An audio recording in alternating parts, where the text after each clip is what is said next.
Well, yes. Could you tell us why you say the ideology of Zionism and the ensuing establishment of the Zionist state conflicts with the basic teachings of Judaism? Yes. What is Nedarai Karta? Yes. With the help of the Almighty, I pray to the Almighty to bestow upon me His truth, His wisdom, that I may be worthy of conveying His truth, and that so we may sanctify His name and bring peace to the world. Judaism, actually, I think we should just stop basically with Judaism, because Judaism is the religion that Zionism has reached itself onto. And Judaism is thousands of years old. Zionism is a movement that started around 150 years ago or something. So it's a relatively very new movement in the course of history. Now, Judaism is one thing and one thing only. It's subservience to the Almighty. To accept the Almighty's rule over the whole world. The Jewish people made a covenant with God on Mount Sinai around 3,000 years ago to uphold His Torah, 613 commandments. People like basically the Old Testament and so forth. It's the Jewish religion. We believe that every human being has to serve God and believe in uphold 7 commandments. It's called the 7 commandments of Noah, which is to believe in one God, not serve idol worshipry, not to kill, not to steal, not to commit adultery. To have a court system. There's 7 commandments of Noah. But if people follow these rules, uphold these rules, believe in God, they will inherit the world to come. That's the basics of Jewish teachings. You don't have to be Jewish to inherit the world to come. But Jews made a covenant to uphold 613 commandments, and that is what the Jewish religion is. Nothing else. And Zionism started around 150 years ago, and it's a transformation from this covenant, from this subservience to God, into a base nationalism, a base concept of a material concept of like a shell, you might say, the outer shell, just the appearance of Judaism they are using. In other words, they've usurped, hijacked the Jewish symbols, the Star of David, the menorah, different Jewish symbols, even the name Israel, the state of Israel. Israel was Jacob in the Bible. But it's a total contradiction. It is a transformation from subservience to God to excluding God from the equation in its essence. In other words, you don't have to be a religious person to be a Zionist. Zionism is a nationalist and Muslims have a land, an army, an Olympic team, and they, in order to gain credence, in order to gain legitimacy, they use the Bible, they wave the Bible as a deed to the land and claim that it's godly given to them and it's a godly issue of having this nationalism. So this is totally corrupt. It is totally false. It is a criminal thing what they're doing, and they're doing it in my name, in the name of the Jewish religion. And the rabbinical authorities from day one, when Zionism started, were outraged and spoke up in the most vehement and vocal opposition to this whole issue, and said that they're abusing and misusing, misrepresenting what we are and what Judaism is. Now, we have a book, in fact, that we put out on our site, which is www.nkusa, that's for Neturei Karta, nkusa.org. And in that site you'll be able to see we have a book called The Rabbis Speak Out. It's a compilation of universally all the rabbinical authorities around the world spoke up in opposition to this whole issue of Zionism. Now, let me say that Zionism is, in every facet, it is contradictory to what Judaism is, because Judaism, as I said, in the basic essence of the issue, is subservience to God. Zionism claims to be a democracy. You can do what you want.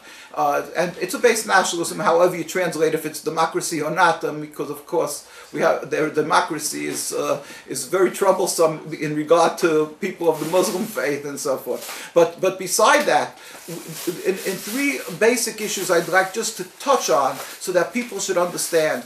In the ideology, as I say, it's contradictory. to Judaism. In the actual carrying out of this philosophy, which was the creation of the state of Israel, which is the completion of this ideology of Zionism, that they should have a piece of land, the state. When they create this, they are rebelling against a direct commandments of God, that God put the Jewish people under oath that when we were sent into exile around 2,000 years ago, because the Jews, when they took the Torah and made this covenant around 3,000 years ago, then they went into the Holy Land, and then they had prophets, which everybody recognizes, people who study the Old Testament and the holy books. There's the Isaiah, Ezekiel, Jeremiah. All these prophets warned the Jews that they will be sent into exile if they're not on that high level that they have to be. Eventually, there was the Jewish people built a temple. King Solomon built a temple to serve God in Jerusalem, what the Muslim people would call in Al-Quds, Jerusalem. And then this was eventually destroyed, we believe, because of a punishment from God to the Jewish people, and the Jewish people were dispersed throughout the world. When the Jewish people were dispersed throughout the world, there was a prophecy from King Solomon that expressly commanded the Jewish people that they are forbidden to make any attempt to return en masse to the Holy Land, because they were taken into captivity to Rome, and they were dispersed throughout the diaspora. And then they were put under oath by God. King Solomon foresaw this in a prophecy, and he said, when you are being dispersed and spread out throughout the nations, you are not to return en masse in large numbers. That is one oath of God. Then there were three oaths. The second oath is that we should not rebel against any nation. We have to be loyal citizens in every country we reside. And thirdly, not to make any attempt to end exile. Now, so that would forbid us to make even 1 inch of Jewish sovereignty any part of the world, because we're not allowed to rebel, because we're in exile, decreed exile of God, by God.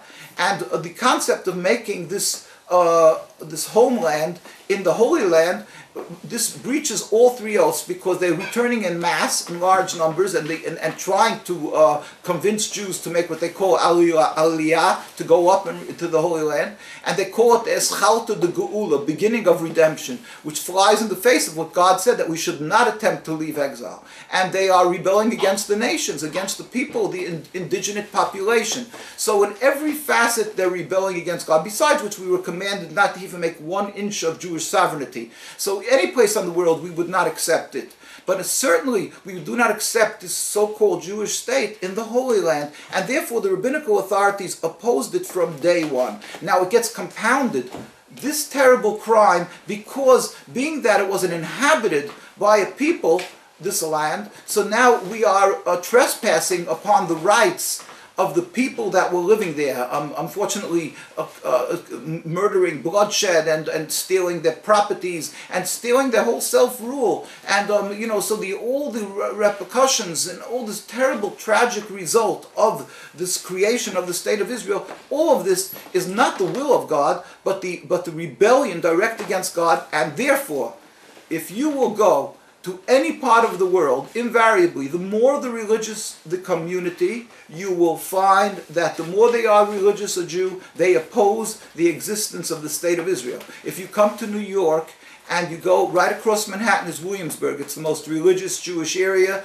a concentration of religious Jewish area. It's a beautiful, large community, and there is not one Israeli flag. If you go to, in London, it's called Stamford Hills, that's where the most religious Jewish area there, and it's impossible to find an Israeli flag, and the same thing in Mea She'arim, in the Jewish most religious area, and so forth and so on. In Montreal, Bois-Brouillant, in Canada, these are Jewish areas and Jewish enclaves.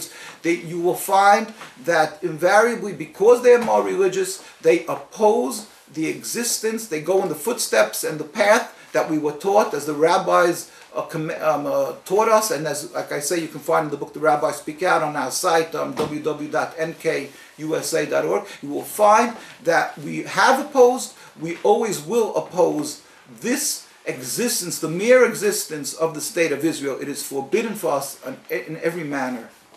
Well, I find it very interesting. We have a new rabbi here in Portsmouth, New Hampshire, from where the show is coming.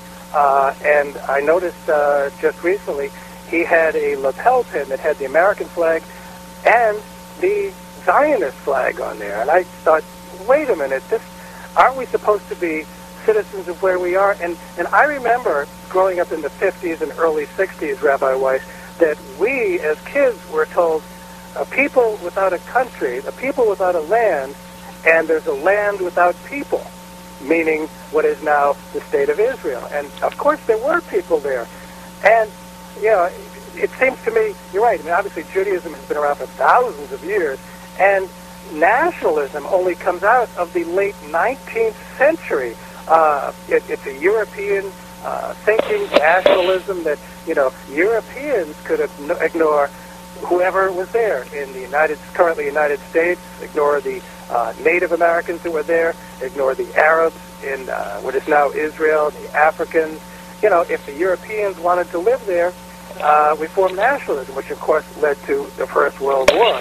And I want to ask Rabbi Weiss, throughout the centuries of diaspora, Jews living across the world, settling in many places, we have taken our identities as Jews with us. Is there something about needing a chunk of real estate to maintain that identity? Rabbi Weiss, is there something in the Torah which suggests, perhaps even commands, that it's important for Jews to be citizens where we are? Yes, on both issues, I was understanding two sort of opposing issues. We are commanded to pray. It's a special commandment of Jews that they have to pray. We have to pray for the well-being of in the land where we are, and for the leaders, and we say these prayers in our high holy days, and certain synagogues have these prayers. It's printed in the Sidurim, the prayer books, praying for the current leaders of the land. This is a requirement of Judaism. And on the flip side, we again we are not to have even 1 inch of Jewish sovereignty, and you'll find that, as one of my colleagues, Rabbi Cohen from Manchester, he should have long, healthy years, he always stresses, he says, if this would be such a beautiful or some type of a good issue for the Jewish people to create the land, we've had a history of over 2,000 years. We've gone through trials and tribulations. We've gone through the Crusades and the Inquisition, Spanish Inquisition, and we've gone through so much. And there was a golden age of Judaism where Jews, there were certain times where Jews had very wealthy people in their community, and they even approached their rabbis and asked them, maybe we buy a piece of land and to just be free of all the troubles that we have. And the rabbi said, have patience. God is full of compassion. He sees, but he forbids us to create our own sovereignty anywhere on this world. And therefore, and it was respected. And if it would be such a boon or something, a requirement for Judaism, or something that we should strive for, why wasn't it never done in this 2,000 years? You could have bought land. Now, again, the answer is very simple, because it is expressly forbidden. This was a given by the Jewish people. They respected and upheld the Torah and understood, as a Jew, what it means to be a Jew. A Jew does not mean real estate. A Jew means to serve God. And unfortunately, and I mean, if anybody would like to just, take the time and effort, and just let's look who the Zionist leaders are. The Zionist leaders were Theodor Herzl, and you look at the first, when they had in the Basel, Switzerland, who was sitting together there at their table when they had their first conventions, their conferences, and you'll see that they were almost all of them. Almost to the last one, they didn't even cover their heads. They were non-religious. They were not practicing, and yet they have the audacity to preach in the name of Judaism and claim that they're speaking for God, and ignoring that the leaders of the communities ostracize them all around the world, because they said you are basically rebelling against the Almighty, and it's not Judaism. If we said we wouldn't agree with it, but at least if they would just create their own movement and leave Judaism alone, and don't do it in the name of Judaism. To call it what you want, call it some commune, create Zionism. But how they dare to use the Star of David and the name Israel and wave the Bible and claim that anybody who opposes them, it's because they're anti-Semitic. That's another thing. That because the reason they're doing this is a very simple issue, because this way they can gain the support of the Christian evangelistic Christians who they point to the Bible, and they get these, in fact, more numbers than Jews. They get these people to support them in their state, because they say, oh, God, the Christians say God gave the Jews, the children of Israel, the Holy Land, it belongs to them, and they build on that, and they also build on trying to present this as a religious issue, a religious conflict between Muslims and Jews.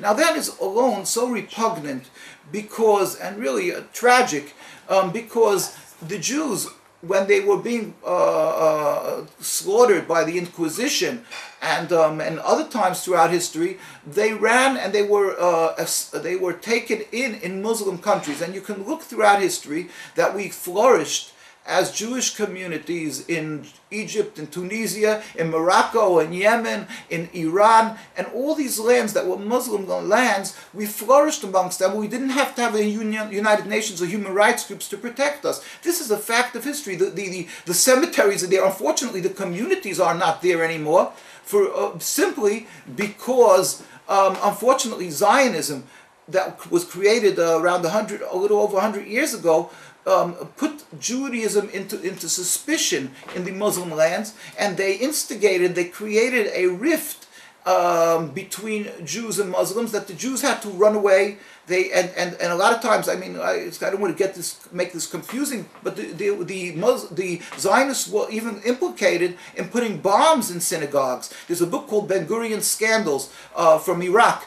There was a beautiful Jewish community there, and a person who was part of the Zionist movement wrote a book about he was part of the Zionist movement, and they were caught putting bombs in synagogues because they wanted to create terror, that the Jews should run away and move up to Palestine ultimately. So what Zionism did was they have like a win-win situation. What they tried to do is create anti-Semitism, because they confuse Judaism with Zionism, and if people confuse the two, so then every Jew is sort of guilty for whatever the Zionists do. And around the world, they exacerbate. I'm not saying there were never any anti-Semites before, or during Zionism, but Zionism exacerbates and creates the factory of creating anti-Semitism throughout the world, because it's, like I say, considered one and the same, Judaism and Zionism, and therefore Jews had to run away from Muslim lands, and the Zionists aided and abetted in that. They went up to Palestine, and of course they're the root cause of this endless river of bloodshed. I have another book that we have. It's that we've compiled. It's called Traditional Torah Opposition to Zionism. We have the historic documents we've compiled, and there's there's so much more than that. But in that book, we have like quotes both of the Zionists and of the Arab leaders, and we have of our chief rabbis. First of all, the chief rabbi of Palestine in 1947, that's a year before the United Nations ratified the State of Israel, this chief rabbi of Palestine pleaded with the United Nations, and he said, I'll just quote, and this is a declaration before the United Nations in July 16th, 1947, and I'll just quote one sentence. He said, "We furthermore wish to express our definite opposition to a Jewish state in any part of Palestine." This is Rabbi Yosef Tzvi Dushinsky of blessed memory, and the chief rabbi of Palestine. Now remember, when we're talking about the chief rabbi and the rabbinate, this is not to be confused with the Israeli rabbinate and their chief rabbis, because that's just a window dressing and a farce. Just like they call themselves Israel, they made a rabbinate and they made their chief rabbis, and this is all just in order to be able to condone and to legitimize supposedly all the crimes they're doing through a rabbinate. But we don't recognize their rabbinate. Until today we have a rabbinate and a chief rabbi and people who are anti-Zionist who were there for hundreds of years. And it was, at that time, when the Zionists tried to make their state, the chief rabbi was Rabbi Dushinsky, and he pleaded with the United Nations. It's in their records. You can look that up, and you'll find they have the records how he went and pleaded with the United Nations to free them of this Zionism and that they don't want a Jewish state. Unfortunately, they were ignored. But then we have the Zionist writings themselves, and there's like three famous leaders I just wanted to mention. I said Theodor Herzl. He's of course the most famous one. He was the one who created, accepted as the creator of this state of Israel. And his own diary, he wrote that the solution to anti-Semitism, and I'm quoting him, is on page 14 of his own diary. He said, the way to solve the problem of anti-Semitism is to speak to the head priest of Vienna, to get an appointment with the Pope, to make a mass conversion of all the Jews of Austria to Catholicism. It should be done on Sunday in the middle of the day with music and pride publicly. We are the last generation that held on to the faith of our forefathers. The conversion will be in St. Stephen's Cathedral. And then he wrote in a paper, he announced that he's not circumcising his son. He detested so much the Jewish religion that he had, when Jews throughout history gave their lives to uphold circumcision, because we believe that's part of our basic covenant with God, our symbol of being servants to God, he went, when he had all the freedom, and he went and he announced proudly he's not circumcising his son. He had one son, his name was Hans. Until the day he died, he didn't circumcise his son. Another leader is called Jabotinsky. Maybe you've heard the name Zev Jabotinsky. He was the head of like the Zionists, the main part, the Likud, whatever these guys are called. Their like terrorist organization before they made the state was called the Haganah. And the competition was called the Irgun, Tzvi and this was really basically led by Zev Jabotinsky. So he was also from the forefathers of Zionism. He was the mentor of Menachem Begin, one of the prime ministers of Israel. So Zev Jabotinsky wrote in an article in the newspaper in Palestine. The newspaper was called Chadashos Haaretz, which is Hebrew for the news of the land. Chadash means the new news of the land, and he wrote there in October 22nd, 1919. He wrote, "In the national home, we will announce that those Jews who have on themselves the rust of exile, and they refuse to shave off their beards and earlocks, payas, if you know pictures of very religious Jews have like side locks on earlocks, it's called payas. So they say in the national home, I'll repeat the sentence, in the national home we will announce that those Jews who have on themselves the rust of exile and they refuse to shave off their beards and earlocks will be second-class citizens and will not have the right to vote." So imagine that, it sounds like Nazis. In other words, if a Jew looks like the traditional Jew, then he shouldn't have the right to vote. So they clearly amongst themselves they detested the religion, and they were trying to really uproot the soul of Judaism, uproot from the Jewish people their connection to God. They wanted a new type of an ersatz Judaism. And they simply incorporated a Judaism for convenience sake to legitimize to the world their occupation of a land, but it has really nothing to do with the religion. It's contradictory. And we are very upset, we are frustrated because and we cry, our hearts cry with the suffering of the Palestinian people. We look on as so many years go by and the world saw Jewish suffering and they sympathize with the Jewish suffering, and therefore they try to assist and build up and support and buttress this state of Israel, when in truth it's the root cause of bloodshed of Jews and non-Jews. It's the continuation of an ongoing, just creating a deeper and deeper rift between us and the Muslim world, and such tragedy. And the Palestinian people are just endlessly suffering over 65 years, 66 years now. And that keep on. I'm not stressing enough the issue of the Palestinian people, because that is something which people, the reason is I feel because people see that suffering in a manner, but they don't know the behind the scenes the falseness of Zionism. But of course, the Zionism, the terrible occupation, the endless suffering of the Palestinian people in Gaza and in the refugee camps throughout the world, and Jordan and Lebanon and all, there's such terrible ongoing tragedy for millions of people.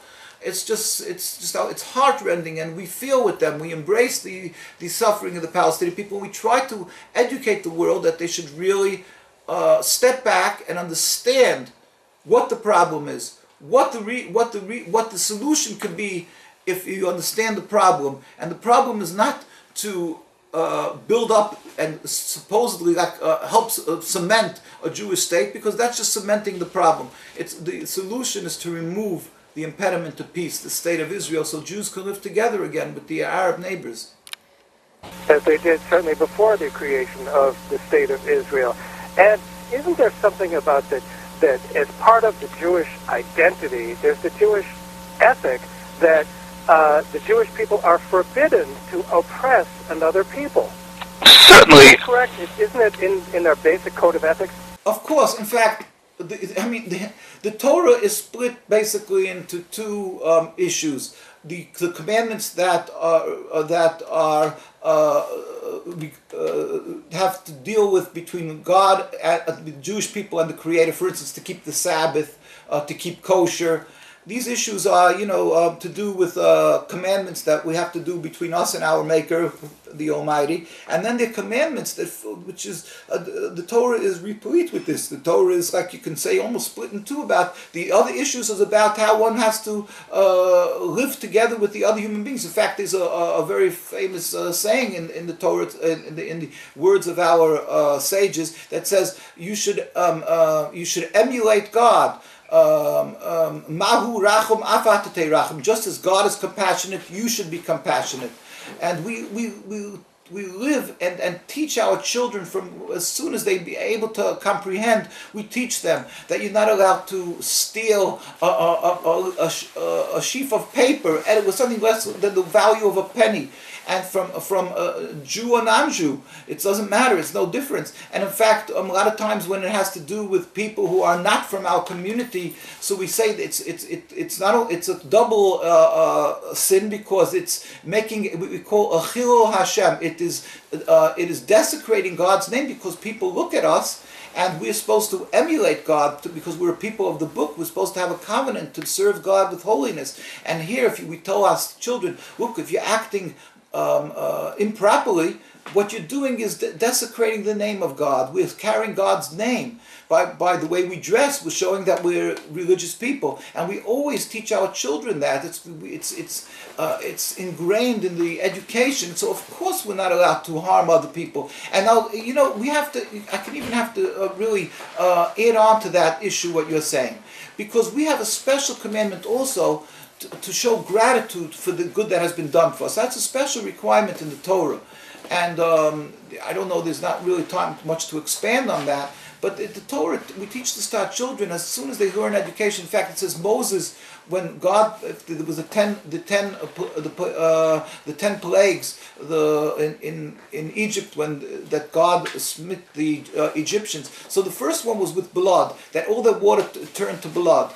And it says that God told Moses to take his staff and to strike the water, and it will turn into blood. And Moses said that when he was a baby, the king of Egypt said that all Jewish babies, male babies, should be slaughtered, and he bathed in them blood. So his mother and sister took Moses, and they hid him in the water in a wicker basket.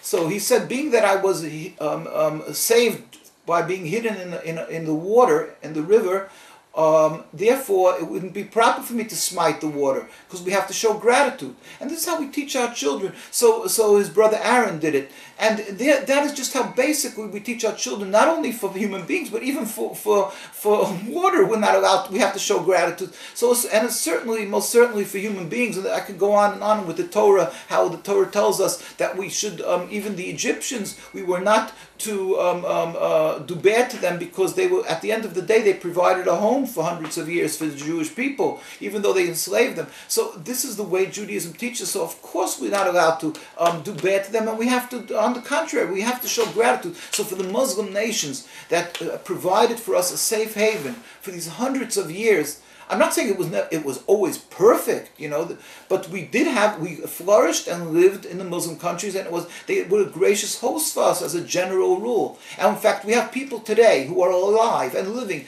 both of Arab Muslim, Arab Christian people and Jewish people in our communities, who remember the coexistence, the beautiful coexistence. They lived in the same courtyards in Jerusalem, in Palestine, and in many other towns and cities there, where they babysat each other's children. They lived in total harmony. So it is such a false picture that we have this rift, and there's a fight because of religion. You see, there was 3 people living together, Jews, Christians, and Muslims, for hundreds and hundreds of years.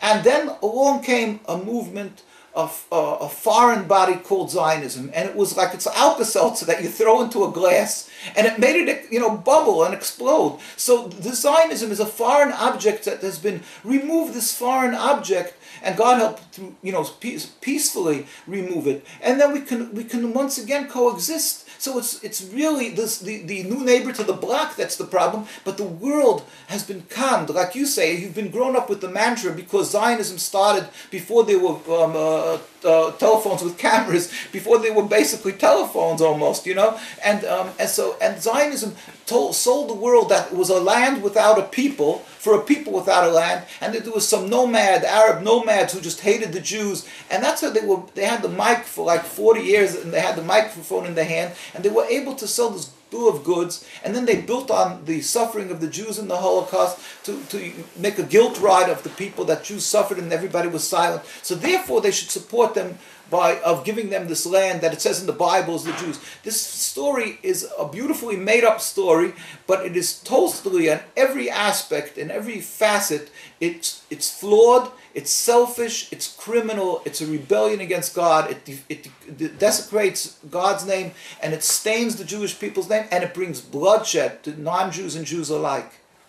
And I wanted to ask Rabbi Yisrael David Weiss, in 1948, as you mentioned, it came as a direct result in reaction to the Holocaust. The United Nations created the State of Israel after the Zionist nationalists got started, 50 or so years before that, as a homeland for the Jews in Palestine. So, in looking at history, World War II came about because of the unfinished business of the First World War. And I'm wondering, Israel exists as a result of what happened in the Second World War, which, of course, existed because of the First World War. So I wonder if somehow it's being carried forward, the identity of the Holocaust with Jews across the world. And, isn't this something that, rather than carrying it forward as part of our identity, that, World War I was awful, it was terrible, World War II came about because of that, and the State of Israel came about because of that, as opposed to destroying all Jews in Western Europe, they move them out to someplace else, some other people's land, and thus carrying, a lot of this dynamic forward. Yeah, you're asking. It's like you're very to the. I must say that you've hit it on the head of the nail. You're saying it's exactly the way you're saying, but there's so much more than that, because which the time I don't think would permit. But I have, like, in our book, the traditional opposition to Zionism, the traditional Torah opposition to Zionism, historic documents. We find that even the issue of the Holocaust Zionism was at least complacent, or they were implicated in actually working both with the Nazis. There's a book called 51 Documents from Lenny Brenner, and there's that they were implicated. You see, they wanted the Zionists wanted the Jews to go up to Palestine. The Germans wanted the Jews out of Germany. And they worked together because it worked hand in hand. So they worked together, and it sounds very wild. But I'm going to just and then when whatever was convenient for them, because being that they really are not they don't have God's morals, so they're ready to sacrifice lives on the altar of Zionism to reach their goal. And therefore they did sometimes contradictory things, but they really we have books of showing how they actually thwarted the efforts of saving Jews by World War II. And that's really jumping the gun a little bit. Let me go back to that. They worked together with the Nazis. The Nazis did not close when they closed all the Jewish newspapers, but the Zionist newspapers they left open. And there's so much documents to show. But then afterwards, there's one other issue. Afterwards, when there was meetings of other Zionists. Now, I'm not saying all Zionists work together with the Nazis, but as a general rule, that was their policy. And then they had another issue, that when the Jews were being killed, the Chaim Weizmann, who was the first president of Zionism, they detested so much the religious Jews that in 1938, and I'm quoting Chaim Weizmann, the first president, and this is I'm quoting. This is called the Jewish Press, a Zionist paper, October 1802. But this quote is all over. And he had a meeting of the Zionists, and 1938. This is what he wrote. He said, Palestine cannot absorb the Jews of Europe. We want only the best of Jewish youth to come to us. We want only the educated to enter Palestine for the purpose of increasing its culture. The other Jews will have to stay where they are and face whatever fate awaits them. These millions of Jews are dust on the wheels of history and may have to be blown away. We don't want them pouring into Palestine. We don't want Tel Aviv to become another low-grade ghetto. In other words, he's saying, let them all die. We don't want these type of Jews, the ghetto Jews, the ones who are religious like me, let them die. So here they constantly vilify the world, and of course the Muslims, and they declare them guilty of not saving the Jews when they were complacent, and they even thwarted efforts of saving Jews. There's a book called Menam Meitzer, a book from Rabbi Weiss, who was almost successful in saving all the Hungarian Jews and a third of the Slovakian Jews, and he went, and they just needed a lot of money. They made a deal with Eichmann to save the Jews and that they shouldn't be gassed in Auschwitz. My grandparents were killed in Auschwitz. They're from Hungary, and so they were killed in the last year, and they were almost saved because Rabbi Weissmandl from Nitra, it was called the town called Nitra, a brilliant scholar and a great rabbi. He approached Eichmann secretly, and they made a deal that they'll buy the Jews and they won't kill them in Auschwitz. All the Jews of Hungary. And he approached the Zionist organizations because they were very rich. And they said, sure, they'll help him. Behind their backs, they got his messengers arrested. There's a book called Perfidy from Ben Hecht that speaks about this issue. Basically, so they're implicated in all this issue of the Holocaust. And then they take this Holocaust, that they have such dirtied hands in the issue of the Holocaust, and they use it as a business in order to be able to gain support, and as you say, that it should never be forgotten. And that is the way they always, they're the only ones who are reaping good from the Holocaust, because they use this constantly to remind people that they should be supported. But in truth, it's so ironic and so tragic, because they had a hand and were implicated in so much suffering and death of the Jews there, as I quoted the first president, Chaim Weizmann, and like you say, and it really, the Holocaust is first of all disdained and looked at with such bitterness by the world, because the Zionists are using it to oppress a people, and it doesn't bring to peace. As I say, my communities, my grandparents were killed in Auschwitz, so many of majority of my relatives were killed there from both my parents' side, and yet we live with the Holocaust. We do as we say our prayers for the dead, and we try to be introspective what God wanted of us from this Holocaust and so forth, but we don't use this as a tool to oppress other people and take a land and to make it live on and to perpetuate this issue that is just continuing to create anti-Semitism. It's totally wrong. Of course, the Holocaust should be remembered by the world, that that it should not commit genocide against other people and so forth, but not the way the Zionists use it. Interesting. We're talking on the Burt Cohen Show with Rabbi Yisrael David Weiss. who is with Niturai Karta International, about how Zionism is not Judaism and how Zionism hurts Jews across the world. Now, we've all heard it said, I'm sure you have too, Rabbi Weiss, that Jews who are critical of the policies of the State of Israel are called self-hating Jews. Have you heard that? I'm sure you're smiling when you're asking that question. Have I heard that? Of course, they have their ploy is using the word anti-Semitism against anybody who dares speak up against Zionism. In fact, that's why they always stress that it's called the Jewish state. They hate when you say the state of Israel, the Zionist state. They insist that it's referred to as the Jewish state. So when people says the Jews and the Jewish state, right away they're implicated in being anti-Semites. And the Jewish people stand up and say, hey, not in my name, and what are you, this is so right. Oh, you're a self-hating Jew. Now I'd like to understand a self-hating Jew. We are the ones who are practicing the religion. The vast majority of these supposedly loving each other Jews don't keep even the 10 commandments of God, of the Sabbath and so forth. They don't teach their children the Jewish education. They're getting totally assimilated and losing their Jewish identity. They intermarry totally. They're just totally falling away from godliness, from their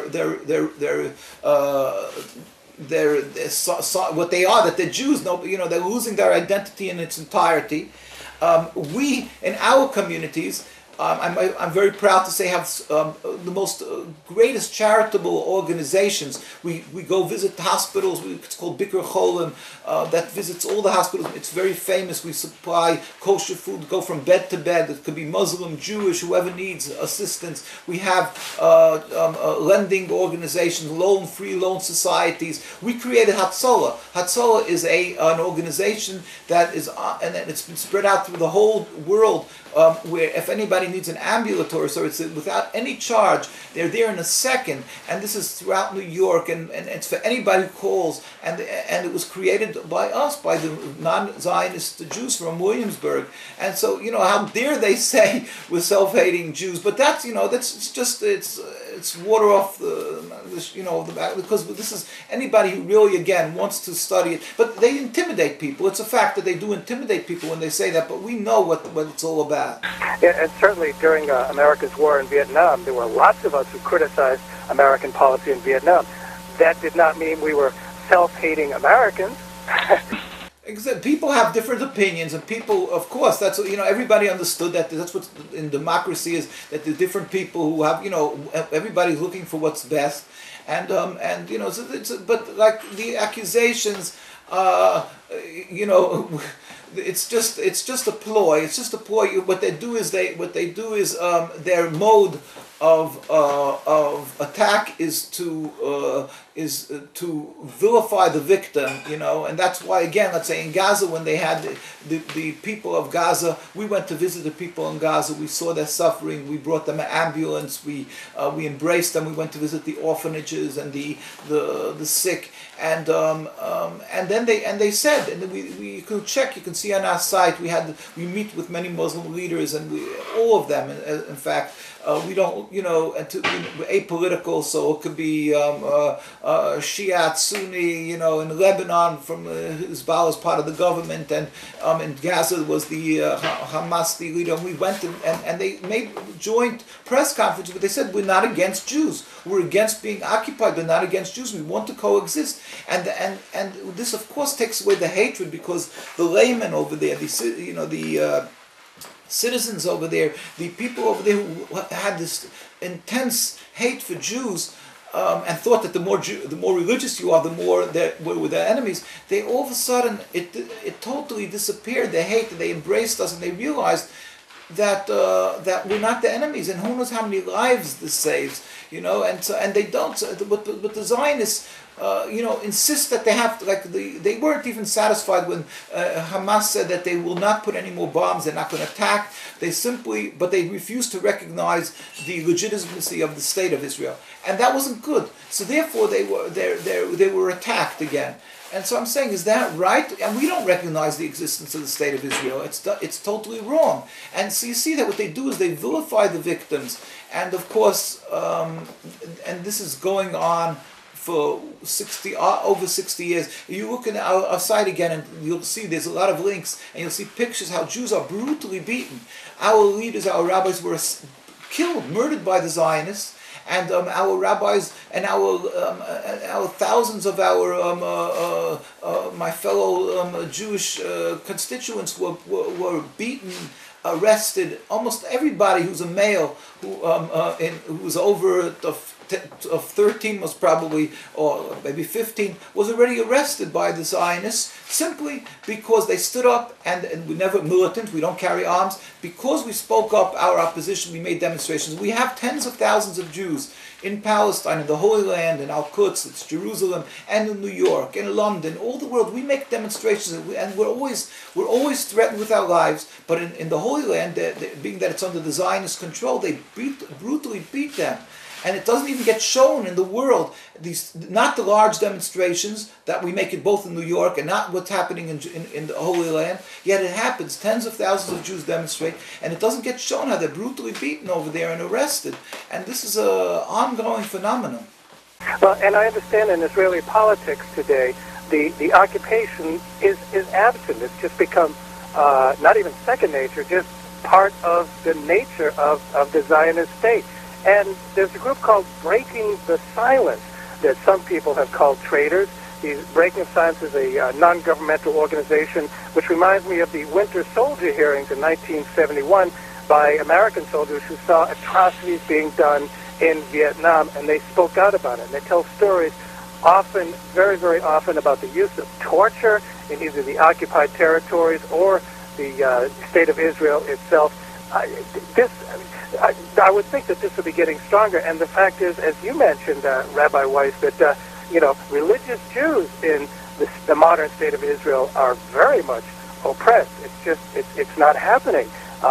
So, is there a linkage with Breaking the Silence? Do you see some forward movement going on among Jews across the world to differentiate Judaism from Zionism? Well, we're coming from the Torah view, in other words, to show that the root issue, the concept of using Judaism, is false, and that our Torah does not permit us, because we believe what's called human is by us godliness. So we're coming from the godly view that our whole life is encompassed by the Torah and serving God, and we're not allowed to steal and kill. So we come from the Torah angle. Now the other groups, we go together on demonstrations with Palestinians and so forth.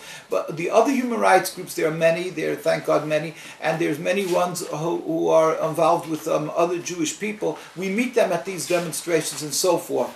And thank God, I would say there's always been a Jewish presence in opposition, and and a lot of times, I believe thank God it is growing, like you're saying, because the world is becoming aware the Jewish youth that was always brainwashed and from the Zionist propaganda, that because they had endless wells of money, and they had the best PR systems. But now there's with the alternative media, with the internet, the world is becoming aware, and the Jewish youth is becoming aware. So there's much opposition. Again, on our site nkusa.org, there's links. You can see much of from the religious. The opposition, you can see that is there, and you can see our demonstrations where there is, of course, human rights groups joining together in marches and so forth. That's happening. That when we join Palestinian people and so forth, you'll find other groups. So that's how we work together. But it's really something that people should see and understand. I would beg people to step back and you really just not be intimidated, and just look. If you step back for 1 second out of the narrative that is being presented, in the mainstream media, because like in the mainstream media, whether it's the New York Times or the Washington Post, for some reason, it's a very odd issue, but they don't show how tens of thousands of Jews demonstrating. They don't show, and if anything, the other many of the newspapers, when they do show anything of us, they ridicule us or something as some extreme people, even though with a basic religion. And around the world, these are communities. We're talking about hundreds of thousands of Jews. These communities are distinguished and accepted and do in every type of business in that manner. And yet so they're not extreme. And all of a sudden, when they basically ridicule, as I say, and they, this is the way the system, and they dismiss us, and that's the system of getting that they shouldn't see what we're doing. But we plead with the world to step back and see the truth, that it is totally diametrically opposite and is antithetical to Judaism, this whole occupation, and that we plead with the world that first of all pray to the Almighty for a total and God help speedy and peaceful dismantlement of the state, and to stand up just as we did. We went to Gaza, we went to see the suffering of the Palestinian people, and every day that goes by, they're totally, emotionally and physically, they're crippled, so many of them, because of what's happening to them, and they're in refugee camps for over 60 years. And to stand up and do for them, and that will bring peace. If you approach it properly and you understand the problem, that it's not a religious issue, then we can again bring peace, so we can serve God together in peace and harmony. So perhaps it looks like a two-state solution is less and less likely these days. It seems kind of out of reach. I wonder if the best answer might be a secular state instead of a religious state with total equality for all citizens. It just seems. What do you see in an ideal as the fairest and most realistic solution? Well, like I say, if a doctor, in order to prescribe a medication, has to know what the sickness is, or else he'll just destroy the patient with painkillers, it won't work. It just covers over the problem. By constantly harping on that that it's a Jewish state, you have to have it, and they make like a two-state solution. We're always thankful for every inch that's returned to the Palestinian people, but we say that it will never be a long-term successful peace, even with 1 inch of the state of Israel, because in the Torah, and we believe God rules the world, in the Torah it says that why are you rebelling against God? It will not be successful. We can never accept even 1 inch of Jewish sovereignty, even if it would not harm the Palestinian people, because it's a rebellion against God. We as Jews are not allowed to have a state. We believe ultimately one day God will make a metaphysical change where all the world, and we pray for this, it will happen without any human intervention. There will be a metaphysical change where all the world will stop being atheists, everybody will believe in God, and then we won't have to convince the Palestinian people or anybody that it's the will of God. All people we believe will embrace. It says it's a Hebrew prayer in the high holidays, all the nations will make one bond, then we will all go up and serve God. So that's what we look out ultimately for, the day when God will reveal His glory. But till that day comes, we're certain that if people will stop buying this bag of goods, this narrative of the Zionists, and understand and really comprehend, the world will stop buying with the narrative of the Zionists, understand and see what the sickness is, that it is this foreign element. It's Zionism, because for hundreds of years we were coexisting. As I said, it's clear, that's the history. We were coexisting in the streets of Palestine, in the same courtyards.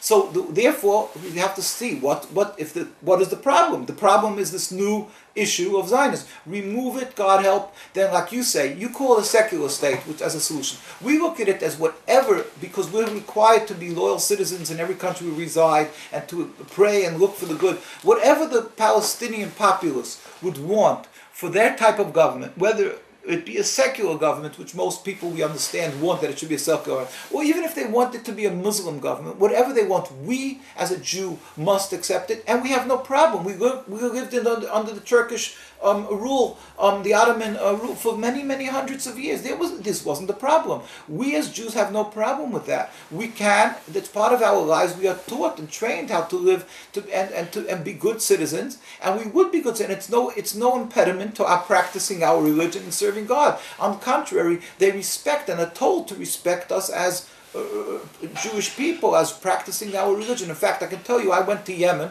and they have a very stringent law against having alcohol. And the Jewish people are allowed to have alcohol because we need it for our religion. And there's many other such laws. So, this is a fact. So we have no problem, however the Palestinian people want their rule. We would be loyal citizens to them. We would humbly ask them that they should forgive what has been done to them. And we feel that's the true approach. That it costs billions of dollars every year to support this Zionist monstrosity, this terrible tumor. And they have to constantly build new weapons, and like everybody knows.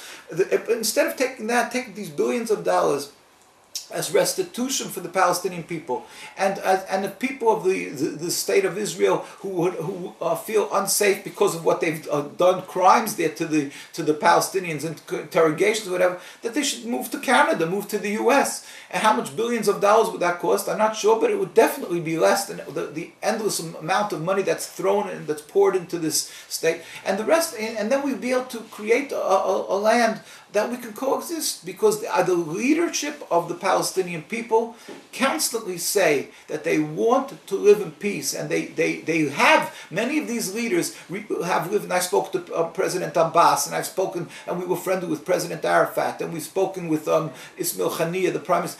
Many of these people had a history of living in the same town with them. I've got to run. Thank you so much. Very informative history. Rabbi Israel David Weiss, the website is www.netureikarta, Neturai Karta International. Thank you so much for being with us.